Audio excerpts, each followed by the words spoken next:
بالله من الشيطان الرجيم بسم الله الرحمن الرحيم الحمد لله اللہ تعالیٰ کی فضل و کرم آقا علیہ السلام کی رحمت اور مرشد کریم خواجہ شمس الدین مظہر العالم کی نظر کرم سے ماہ رمضان المبارک کا مہینہ اور اللہ کی مہربانی سے خیر وافی کے ساتھ مکمل ہوا۔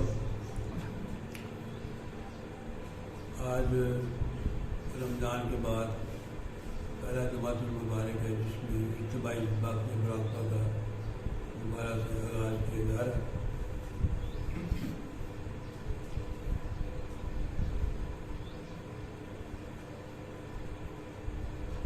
نافل مراقبہ کے بعد سلسلہ کے افراد کی ذہنی تربیت کے لیے باقاعدہ ایک تعلیمی نشست کا آغاز ہے۔ کافی دنوں سے یہ سلسلہ منقطع ہو گیا تھا، اب انشاءاللہ دوبارہ سے ہم شروع کرتے ہیں۔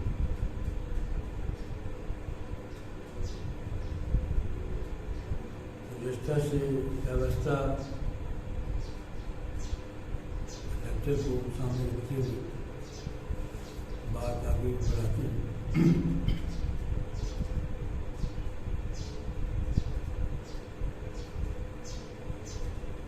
آپ سب لوگ جانتے ہیں کہ سلسلہ علمیہ ایک علمی، عملی اور پریکٹیکل سلسلہ ہے۔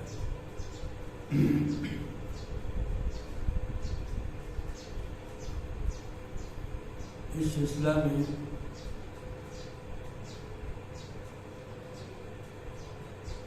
تقریباً جتنے بھی روحانی سلاسل گزرے ہیں سب کی تعلیمات کا نچوڑ سلسلہ علمیہ کی تعلیمات میں موجود ہے۔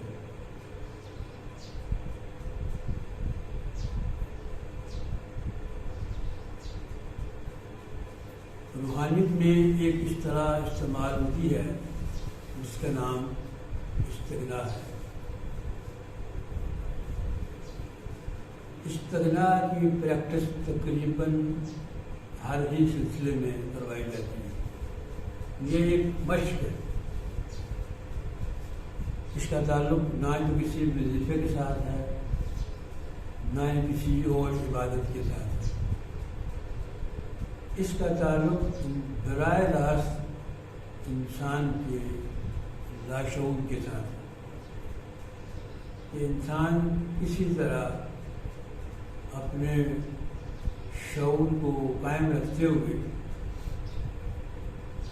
اپنے اندر موجود لاشعور میں داخل ہو جائے۔ اس کے لیے یا لاشعور میں داخل ہونے کے لیے بہت سارے طریقے ہیں،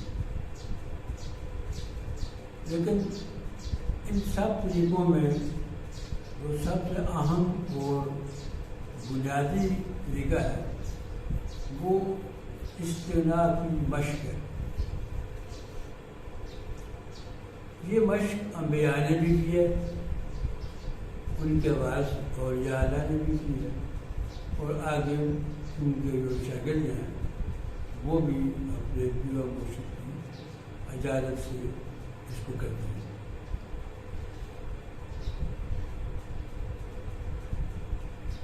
استغنا کی پریکٹس جو ہے وہ عملی پریکٹس ہے۔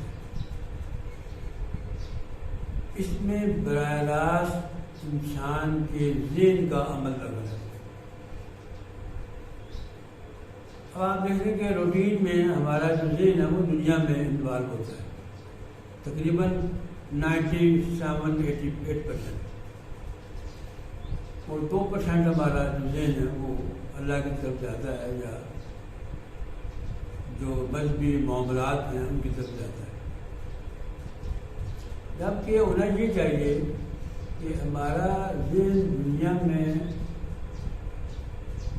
2.5% یا 5% رہے اور باقی 95% ہمارا ذہن اللہ کی طرف ہے. تو استغنا کی مشق یہ کرائی جاتی ہے کہ مرید کا ذہن دنیا میں رہتے ہوئے اللہ کی طرف متوجہ ہے.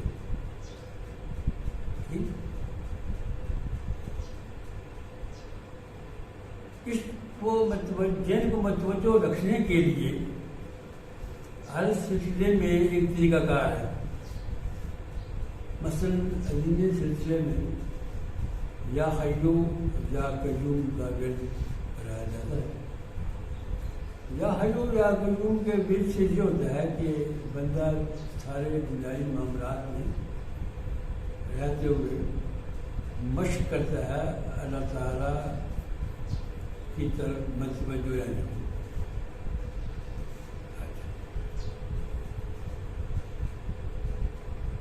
یا حیو یا قیوم کے علاوہ ایک ذہنی مشق ہے استغنا کی. وہ یہ ہے کہ میں کچھ نہیں ہوں، سب کچھ اللہ ہے. میں کچھ نہیں ہوں، سب کچھ اللہ ہے. اچھا، اب چونکہ ہمیں اللہ تعالیٰ کے اوپر کنسنٹریٹ ہونے کی یا اللہ تعالیٰ کا تصور قائم کرنے میں ہماری چونکہ پریکٹس نہیں ہے، تو زیادہ صوفیاء کرام نے جو اور انبیاء کرام کی علوم کے روحانی وارث ہوتے ہیں وہ استغنا کے ذہن کو شاگرد کے اندر مستحکم کرنے کے لیے پہلے وہ اسماء الہیہ میں سے ورد دیتے ہیں مرید کو، یا کچھ لوگ ذکر دیتے ہیں کہ تم نے ہر وقت لا الہ الا اللہ پڑھنا ہے. کچھ لوگ مختلف تصورات دیتے ہیں. کچھ لوگ اللہ کا تصور دیتے ہیں. کچھ لوگ اس میں اللہ کا تصور دیتے ہیں. بات پھر وہی یہی ہے کہ اس میں اللہ یا اللہ یا لا الہ الا اللہ کا جو ورد ہے، اگر شروع میں ہی یہ کرایا جائے تو چونکہ ان اسماء میں براہ راست اللہ تعالیٰ کی تجلی کا نزول ہوتا ہے اور کافی سارے لوگ اس کو برداشت نہیں کر سکتے. کچھ عرصے کے بعد یا تو اس کو چھوڑ دیتے ہیں یا ان کے اوپر جب بہت زیادہ انوارات کی بارش ہوتی ہے تو ان کا شعور بیٹھ جاتا ہے، ان کی طبیعت میں بیداری پیدا ہو جاتی ہے اور وہ چھوڑ دیتے ہیں. اور پھر جب چھوڑ دیتے ہیں تو کیونکہ ان کو یہ روٹین نہیں ہے، ان کی روٹین نہ ہونے کی وجہ سے وہ ہٹ جاتے ہیں سب سے. ٹھیک ہے، لہٰذا جو کامل ترین صوفیاء کرام ہے جس کو شیخ مکمل کہتے ہیں، وہ کیا کرتے ہیں؟ وہ کہتے ہیں کہ پہلے تو بندے کو وہ اسماء الہیہ دیے جائیں جس سے اس کا ذوق و شوق بڑھے، ٹھیک ہے، اور اس کا قلب مضبوط ہو، اس کی بنیاد، اس کی بیس مضبوط ہو. اچھا، اب آپ دیکھ رہے ہیں کہ ہماری جو بیس ہے وہ کیا ہے؟ وہ زندگی ہے، اور زندگی جو ہے وہ سانس کے اوپر رواں دواں ہے. سانس کیا ہے؟ سانس اللہ تعالیٰ کی پوچھی ہوئی ہے. اب آپ دیکھ رہے ہیں جب بندہ فوت ہو جاتا ہے تو کیا سب سے پہلے کیا چیک کرتے ہیں؟ سانس چیک کرتے ہیں. کہ سانس لے رہا ہے نہیں لے رہا بندہ، یا لے رہا سانس نہیں لے رہا، پھر نبل چیک کرتی ہیں، نبل بھی اگر نہیں ہے پھر آنکھیں چیک کرتی ہیں، جب چیزیں ڈکلیئر ہو جاتی ہیں تو کہتے ہیں کہ بندے کا انتقال ہو گیا۔ بندہ تو بالکل پورا پڑا ہوا ہے، اس کا مطلب یہ ہے کہ اس کی زندگی کا دار و مدار سانس کے اوپر ہے۔ اب سانس کیا ہے؟ سانس بن تنفس،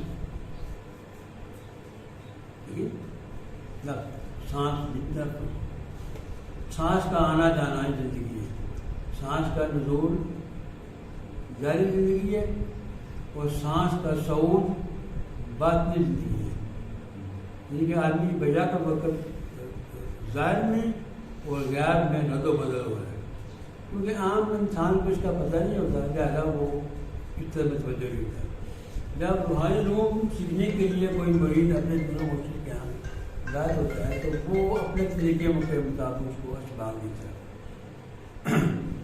سب کا مقصد ایک ہی ہے کہ کسی طرح بندے کا تعلق اللہ کے ساتھ جڑ جائے، قائم ہو جائے، ٹھیک ہے؟ اب آپ دیکھیں کبھی مطالعہ کریں روحانی دنیا کا یا روحانی بکس کا یا صوفیاء کرام کی زندگی کا، تو آپ دیکھیں گے کہ اللہ تعالیٰ کے ساتھ تعلق قائم کرنے کے طریقے ہر دور میں مختلف رہے ہیں۔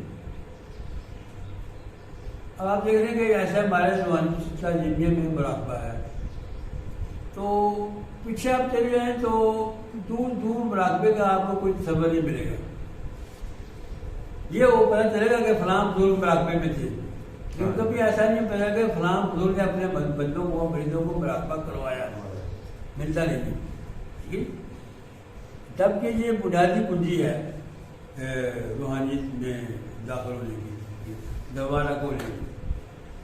تو پھر اس سے کیا کرتے ہیں کہ استغنا کی جو فکر ہے اس کو بندے میں مضبوط کرنے کے لیے سب سے پہلے دو طریقے استعمال کرتے ہیں۔ ایک تو اس کو ورد دیتے ہیں اسماعیلیہ یا حیو یا قیوم، اے زندہ اور قائم رہنے والے۔ اس سے کیا ہوتا ہے کہ انسان کا ظاہری جسم بھی قائم رہتا ہے اور اس کے ساتھ ساتھ اس کی جو روح ہے وہ بھی زندہ اور متحرک ہو جاتی ہے۔ زندہ متحرک ہونے کا مطلب روح تو ہے زندہ، لیکن اس کے اندر وہ روح جو ہوتی ہے اس کے اندر چونکہ انوارات کا جب ذخیرہ ہوتا ہے بہت زیادہ اللہ تعالیٰ کے اعتبار سے، تو اس کی وہ اور مجلہ ہو جاتی ہے، ٹھیک ہے؟ جب وہ اور مجلہ ہوتی ہے تو اس کے جو عکس ہے وہ انسان کی ظاہری زندگی کے اوپر پڑتا ہے، اور ظاہری زندگی بھی پاک ہونا شروع ہو جاتی ہے ذکر سے۔ اچھا، ذکر کے ساتھ ساتھ استاد جو ہے روحانی استاد وہ اپنا تصور دیتا ہے، کیوں دیتا ہے کہ اس نے اپنے پیروں کو مشکل دیکھا ہوگا، ٹھیک ہے؟ لہٰذا اس کے لیے مشکل کا تصور کرنا آسان عمل ہے، آسان عمل ہے۔ اچھا، جب وہ یہ تصور کرتا ہے پیروں مشکل کا تو ابھی تبھی کرتا ہے، ساتھ ساتھ وہ اسماء الہیہ کا ورد کرتا ہے۔ تو ہوتا کیا ہے کہ استغنا کی جو طرز فکر ہے اس کی جو روشنیاں ہیں جو مرشد کے اندر کام کر رہی ہیں وہ بدتدریج آہستہ آہستہ مرید میں منتقل ہونا شروع ہو جاتی ہے۔ جب وہ منتقل ہو جاتی ہیں تو پھر مرید بھی اپنے پیر و مرشد کی طرز پر سوچنا شروع کر دیتا ہے، وہ پھر کوشش کرتا ہے اپنے پیر و مرشد کو فالو کرنے کی کوشش کرتا ہے، ظاہری طور پر بھی اور باطنی طور پر بھی۔ ایک دن ایسا آتا ہے کہ وہ بالکل مکمل اپنے شیخ کے اندر فنا ہو جاتا ہے۔ اچھا، جب شیخ کے اندر فنا ہو جاتا ہے تو شیخ کیونکہ آلریڈی رسول اللہ صلی اللہ علیہ وسلم کے اندر فنا ہے، رسول اللہ صلی اللہ علیہ وسلم مکمل طور پر اللہ تعالیٰ کے اندر فنا ہے، یہ کیوں بن جاتی ہے بدل دے آتا وہ ٹھیک ہے. اچھا اب جب جو مرشد کیونکہ استغنا ایسی مستحکم طرز فکر ہے جب تک یہ حاصل نہ ہو آدمی یقین کی دنیا میں داخل نہیں کر سکتا. استغنا حاصل ہونا بہت ضروری. یہ بہت بڑا باب ہے. حضور پیر و مرشد نے قلندر شعور میں استغنا کے جو آپ کا باب ہو حضور نے اس کو بڑا وسیع کر کے بیان کیا. آپ اس کو پڑھیں استغنا کیا مراد ہے. استغنا سے مراد یہ ہے کہ سب سے مستقل نہیں ہو جانا اور اپنے ایک اللہ کی طرف متوجہ. قرآن نے بھی اس کو بڑا مذمت میں بیان کیا ہے کہ بعض قدس میں رب کا وعدہ برتر علیہ تب کیا اور ذکر کیا گیا. پہلے ذکر کی بات ہوئی اور ذکر کیا کرو اللہ کے نام کا. اللہ کے بے شمار نام قرآن میں فرمایا کہ آپ اللہ کو جس نام سے بھی پکاریں سارے نام اللہ کے. تو پھر صوفیہ کرام دیکھتے ہیں کہ ان اسماء اللہ میں سے بنیادی کون سا اسم ہے جس کا ورد کرایا جائے تو مرید کے اندر اتنی سخت پیدا ہو جائے کہ وہ باقی اسماء اللہ کو سخت کر دیں, چک کو چک کر دیں. ذہن میں غصہ چاہیے نا ذہن میں. جب یا حی یا قیوم کے اسم سے انسانی ذہن پھیلتا ہے, خلیے کھلتے ہیں, خلیے کھلتے ہیں. جب کھلتے تو غصے پیدا ہوگی. جب غسل پیدا ہوگی تو ساتھ ساتھ مرید کو پیر و مرشد کے تصور سے اپنے ارادے کی نفی ہو رہی ہے اور پیر و مرشد کا ارادہ آپ کے اوپر غالب آتا جا رہا ہے. ٹھیک ہے. جب غالب آ جائے گا تو پھر بندہ نہیں رہے گا, پھر وہ مرشد بیٹھا ہوا ہے. اب مرشد کی کتنی کیپیسٹی ہے. مثال کے طور پر ہمارے جو مرشد قبلہ ہے شمس الدین صاحب کے بارے میں سینئر لوگ بتاتے ہیں کہ آپ نے اپنے پیر و مرشد کے کہنے پر سب سے پہلے یا حی یا قیوم کا بیٹ کیا اور یہ ریکارڈڈ بیٹ ہے صوفیہ کی تاریخ کی ریکارڈڈ. آج تک حضور قبلہ ہے شمس الدین صاحب کا یا حی یا قیوم کا ورد کا جو ریکارڈ ہے کوئی مدد توڑ نہیں سکا آج تک. مطلب اتنا آپ نے بیٹ کیا. حتیٰ کہ دربار رسالہ سے حکم جاری ہو گیا کہ خواجہ صاحب سے کہا جائے کہ اب یہ بند کر ورنہ کوئی چینج آ جائے گی. اس قدر انہوں نے. تو حضور سے بھی پوچھا کسی شخص نے کہ حضور بابا جی فرمائیں کہ یا حی یا قیوم پڑھنے سے کیا ہوتا ہے. آپ نے فرمایا کہ یا حی یا قیوم پڑھنے سے بندہ خواجہ شمس الدین اجلی بن جاتا ہے. اب اس سے زیادہ ہو کیا ہوگا. تو کہتے ہیں کہ یا قیوم کی بیس پر کائنات کھڑی ہے. تو اگر آپ اس کا ورد کریں گے حضور فرماتے ہیں نہ اس میں وضو کی قید ہے نہ آپ کو پاکی پیدی کی قید ہے کہ آپ اہتمام کریں. آپ بس ورد کرتے رہ جائیں گے. اتنا ورد کریں اتنا ورد کریں کہ آپ کی زبان کے اوپر چھالے پڑ گئے. اتنا ورد کریں.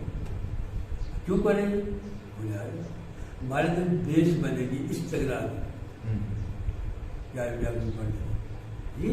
جب بیس بن جائے گی تو پیر و مرشد سے ہوتے ہوئے رسول اللہ صلی اللہ علیہ وسلم تک جا کے اللہ تعالیٰ کے ساتھ ربط قائم کرنے میں ہمیں آسانی ہوئی بدلی آتا. کیوں کہ اللہ تبارک و تعالیٰ کی جو ہستی ہے وہ اتنی بلند و بالا ہے. اس کا قرآن میں بھی ذکر آ چکا ہے اور بھارت میں اسی بھی بتاتی ہے کہ اس کا آتا ناممکنات میں سے ممکنات میں سے, لیکن وہ جس کے اوپر چاہے اپنا فضل و کرم کر دیتا ہے اور اس کو مطمئن کر دیتا ہے. اس کو اپنے آپ میں مطمئن جو اپنا جلوہ دکھا دیتا ہے تو اس میں وہ مطمئن کر دیتا ہے, مکمل کر دیتا ہے. ٹھیک ہے. تو پیر و مرشد کا تصور اور ان کا بتایا ہوئے اسماء الہیہ کا تصور جب آدمی دونوں پہ میں وہ صحیح ہو جائے گا تو چونکہ اس سے اپنی نفی ہوگی، اس نے اپنے آپ کو مجھ سے نفی کر تو اس کو استغنا حاصل ہوگی میرے مرشد سے،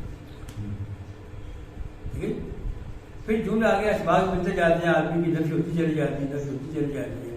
ایک دن ایسا آتا ہے کہ بندے کے اوپر شکوک کی دنیا ختم ہو جاتی ہے اور وہ یقین کی دنیا میں داخل ہو جاتا ہے.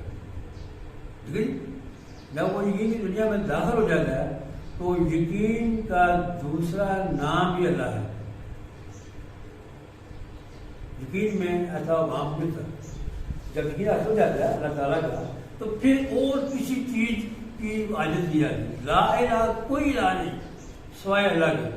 زبان تو ہم کہہ رہے ہیں نا، لیکن ہمیں ابھی وہ یقین حاصل نہیں ہے جو ہونا چاہیے. لیکن اللہ یقین ہے نہیں بتایا، ہمیں ہم نے اللہ کو نہیں دیکھا، بظاہر دنیا میں نہیں دیکھا نا، دیکھا ہے لیکن وہ آگے کی بات، پہلے کی بات ہے. یہاں ہم نے اللہ کو دیکھا ہے نہیں دیکھا، لہذا ہم تو ذب میں شک نہیں. اس دنیا میں ہی اللہ کو دیکھنا ہے. اور کس نے دیکھنا؟ ہمارے روح نے دیکھنا، جسم نے نہیں دیکھنا. جسم تو وہ خود کیا کہتے ہیں، وہ محتاج ہے روح کا. روح نکل جائے گر جاتا. کپڑے میں ہم کہا کر رکھ دوں گی، اس میں کوئی حرکت ہی نہیں ہے. جسم سے روح نکل جائے کوئی حرکت نہیں ہے. آپ سب لوگ دیکھتے ہیں، کوئی ایسی بات نہیں. تو صوفیاء کیا کرتے ہیں؟ وہ یہ کرتے ہیں کہ کسی طریقے سے بندے جو اندر یقین کی دنیا روشن ہو جائے. جب یقین کی دنیا روشن ہو جائے گی تو اس کو اپنے اندر جو اس کی روح ہے اللہ کی پھونکی ہوئی وہ اس کو دیکھ لے گا اور اس کو یقین حاصل ہو جائے گا. جب یقین حاصل ہو جائے گا تو یہی استغنا ہے. اور اللہ تعالیٰ آپ کو میں نے بات کی ہے بڑی غور فکر کرنے کی تفریح کتاب میں مجھے بھی آپ سے مستقل نہیں ہوئی. لیکن ہم کتنے لوگ اللہ تعالیٰ مستقل ہمارا تو ہم تو یہ کہتے ہیں کہ فلاں بندہ میرا کام کر دے گا، فلاں بندہ میرا کام کر دے گا، فلاں بندہ میرا کام کر دے گا، میرا یہ ہے وہ ہے ہاں ہے اس طرح ہے اس طرح ہے. بہت سارے ہمارے جو بڑا شکوں کو شبہات ہے. تو ہماری زندگی شک کو یقین کو پہ چل رہی ہے. قرآن نے شک کو چیک کیا ہے، وہ یقین کو چیک کیا ہے کہ تم یقین کی دنیا میں داخل ہو جاؤ. اب یقین کے آگے چلتے ہیں، آپ سب کو جانتے ہیں علم الیقین ہے، علم الیقین ہے، عقل یقین. اسی طرح ہمارے اندر تین نفوس ہے، علم نفس ہمارا ہے، نفس لوامہ ہے، نفس مطمئنہ ہے. اسی طرح اور بھی بہت سارے تین روحیں ہیں، روح امانی ہے، روح انسانی ہے، روح عالم ہے. اس نام سے کو کہا جاتا ہے. مقصد ایک ہے اللہ تعالیٰ آپ کو خوش رکھے. بات کی ہے اس کے اوپر عمل کرنے کی تو کتاب میں. السلام علیکم ورحمۃ اللہ وبرکاتہ.